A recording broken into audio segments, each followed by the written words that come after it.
Hey everybody, I'm doing a talk today about authenticity and attachment and how sometimes you can't have both. So when we're born, we all naturally need attachment to our caregivers, whoever they are. It's a really natural need that we have, because when we're born, we're completely 100% reliant on those around us to look after us. And our need for attachment is born there, and we continue a need for attachment to be involved in, a part of, connected to others. Where that can go wrong is with our authenticity. When we're brought up in a perfect, ideal setting, which is quite rare, what happens is that sometimes we're not supported to discover who we are, so we're not encouraged, we're not indulged with our senses.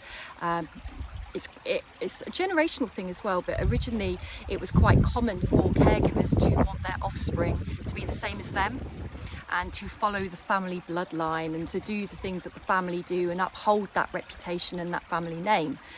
The problem with that is we're not the same as other people, so we might have similarities to family, or we might have pretty strong conditioning where we're told how to be, we're told what to act like, we're told what's good for us, we're told how we should be expected to be. And the risk that comes with not stepping up to all those rules and regulations is that we may fear rejection. We may fear that we're rejected by our clan, our caregivers, and that can be absolutely devastating for children. So in a way, children will sometimes do anything to stay attached. And to be attached means that we may have to give up on ourselves, we may have to give up on our wants and our needs, and we may have to become a persona that we're not really. So we go along with what the family want, we go along with doing the same occupation that everybody in our lineage has done, we go along with being acceptable to our family, even if it means not becoming who we really need to be. And it's really sad, but it happens time and time again, and very much subconsciously. It's common that it's not people purposely saying, you know, family members, if you don't be like we are, then we're going to completely reject you. But sometimes it can be a felt sense, sometimes it can be a feeling of alienation, sometimes it can be a feeling of detachment, and sometimes it can be that direct, where there may be blatant rejection if you're not stepping up to the wants and desires of those around you. So what happens then is, in those circumstances, we can't have attachment and authenticity, becoming our genuine self.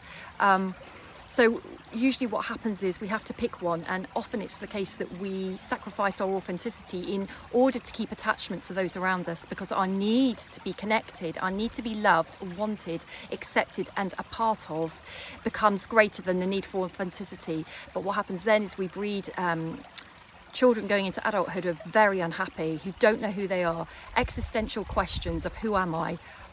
Where do I belong? What am I a part of? What am I doing here? What is my place in the world? Is often what kicks in with hopelessness when we've lost connection to our authenticity. And it can take, even if you're nurtured in a way where you're allowed to indulge your senses and discover who you are, it can still take the whole of your life to become even 50% authentic. It's a really tough thing, because we are so conditioned that we need to be the same as everybody else in order to be acceptable, and actually we don't. We need a world where we're all bringing our own light, our own self to the world, and being our biggest gift to ourselves, of being our own true self, to be the greatest version of ourselves we can be, to heal ourselves in ways we need to, and to support those around us.